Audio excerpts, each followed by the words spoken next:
I get home and no one was home, thankfully. I go into my room to get myself settled. I hope no one comes home. Even though I have my story down, I still rather not have to explain, especially if my mother is in one of her moods. With my luck, she'll be at the school tomorrow asking someone why they let me go home early. I change out my street clothes and start my homework. I should have done something more constructive with my time outside of school. I could have done my homework in the auditorium. Anyway, I finished my homework around just the time I would have been getting home from school. I was just about to start flipping through the channels when the phone rang. I checked the caller ID and rolled my eyes. Hello? You still mad at me? Tavia asked. You still being stupid? Nah, I'm sorry. I won't do that again. He sounds semi-sarcastic. I stay quiet. Summer. Yeah. I gotta make a run. I'll call you back. He sounds annoyed. Cool. I hang up before he could say anything else. I was still annoyed, mostly because he didn't need to make this into something, but more importantly, because he didn't believe what I said about the situation. The phone rings again. This time it's Claudia's house. Hello? Hey, what are you doing home so fast? I didn't go to school today. She pauses. It sounds like she's been crying. What's wrong? I didn't go to school because the alarm never went off. We lost power in the middle of the night. Uh-huh, I say to show I'm still listening. I don't know what told me to look out the window. I see Evan, some girl, and a small baby going into his house. Evan is carrying the baby's car seat with the baby in it. The girl has the baby back. She pauses again. But how do you know that wasn't his cousin or something? That's the thing. I don't know. I don't know what to think or do. How about you ask? I should just leave him alone. Ignore every call. She sniffles. You live next door. Good luck with that. I don't like how this feels. What? My heart hurts. If he has a baby, why didn't I know? Where does that leave me? I'm not sure, Claude, but you gotta ask him to find out. Yeah, I just don't know if I can handle the answer, son. There was an awkward silence between us for a bit, and then she says, I'll call you back. Okay. I hope everything works out the way she wants it to. I start flipping through the channels again, and the phone rings. Again. This time, it's Kiana. Hello? Bitch, I am coming over there. Be there in a few. She hangs up. I start laughing. I don't know what she is excited to tell me. I find something to watch waiting for Kiana to get to my house. Finally, she knocks on the door 15 minutes later. I open the door and she looks like she's dying to drop some gossip or some bad news. She comes in and darts straight to my room. I walk in behind her, looking confused, and close the door. What? I question. Claudia called you. Yeah, why? Girl, this bitch is gonna drive herself crazy. Why? I look confused. She didn't tell you about the baby? Yeah, a little. Well, someone we go to school with knows Evan's baby mama. That's why she stayed home from school today. That is his baby. How you know for sure? The girl is the baby mama's cousin, she says. My jaw drops. What did she tell you? She asks. Just as she saw them coming in the house and she don't know what to do. I don't know why she's doing all that with you, 'cause she knows it's this nigga's baby. She was crying in school. How did this even come up at school? I asked.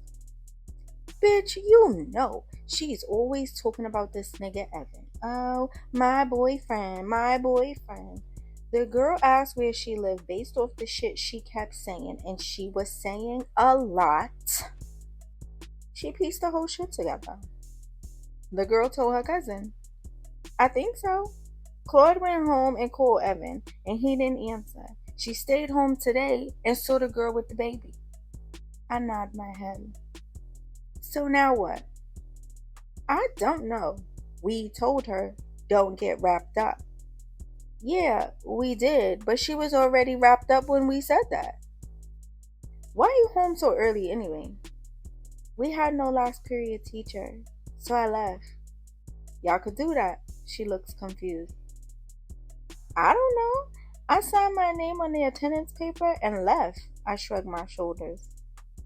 There's a little bit of silence for a few seconds. This is gonna be a mess, I say. Probably. I wasn't trying to go over there this weekend either. Why? Kiana asked. Tay is doing too much.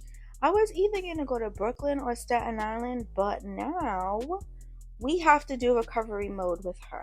I roll my eyes. Yeah, we will. The next morning, I was early getting to the store to meet Tony and Gigi for breakfast as usual. I see Shania and Damien outside the store, and neither of them were talking like they usually are. They both look like they're waiting for something or someone. As I get closer to the store, Jules walks out. When he sees me, he head nods and smiles. Shania and Damien seem more relaxed now that Jules has come out of the store. What's up, y'all? I say. Oh, light skin? And you speak first? Damien asks. We all start laughing. We all stand around chatting. After a while, Tony and Gigi walk up to everyone. Jules smiles at Tony and she rolls her eyes. Why are you so angry, chocolate chip? Damien questions. Your boy is full of shit. Everyone turns to look at Jules. I didn't even do anything. He starts laughing. We gotta get to class, Gigi says. You are the fun police, Caramel. Damien says. Shut up, Damien. You need to learn something anyway, Shania says. You need to learn how to be a girl, Shania. Do they offer those classes, sir? He replies. Everyone, including Shania, starts laughing. We all start to walk toward the school. I'm out at lunch, Jules says towards Tony. Okay, she replies with an attitude and rolls her eyes. Keep all that going. I don't care. You still gonna be my girl. Watch. He smiles at her. Gigi looks at Tony and it makes Tony start laughing. We get to the front of the school and school safety is shouting for programs to be out. I don't have my program, Jules says to the school safety officer. So then I guess you're going home, Jules. Tommy, the school safety officer, says. Tommy is the white school safety officer. He is an oversized, hefty man with reddish color hair. All of us look confused. Yes, we learn names with faces. That is my job. Jules, Damien, Shania, Summer Rain, Gigi, Tony J. Programs out or go home, he says. We all start digging for our programs. I pull it out and walk by. Jules was the only one without a program. Sad day for you, Jules, Tommy says in a very monotone manner. I'll get up with y'all. I got a link with... Never mind, he says towards Shania and Damien. They both nod and walk into the school. The rest of us walk toward our classes. Tommy continues to scream at every student who walks into the building. I see y'all at Spanish class, Gigi says. Wait, you're in there too? I ask before we all go our separate ways. Gigi starts laughing. Yeah, I sit in the front by the window. I hadn't noticed Gigi was in our Spanish class before. Why does she never walk to lunch with us? That's crazy. I really have to start paying more attention. That class is a pure circus. I am walking to class and I see Mike with his friends. He head nods in my direction and I wave and laugh. You abandoned us already? Wendell shouts as I walk by. Mike nudges him in a way for him to be quiet. I look at him in a confused way, but just walk into my first class. When I walk in, Prince is sitting in my seat. You're in my seat. Seats aren't assigned, Rayne. He smiles. You're not even in this class. I am now. I got kicked out my first period, so they rearranged my schedule. For what? We'll talk about that later. My cousin was looking for you, he says. You're who? Why? I give Prince a slight screw face. He starts laughing. Relax, thug life. Now I start laughing. Why he's so pressed? He's not. So why everything you gotta tell me is something he said?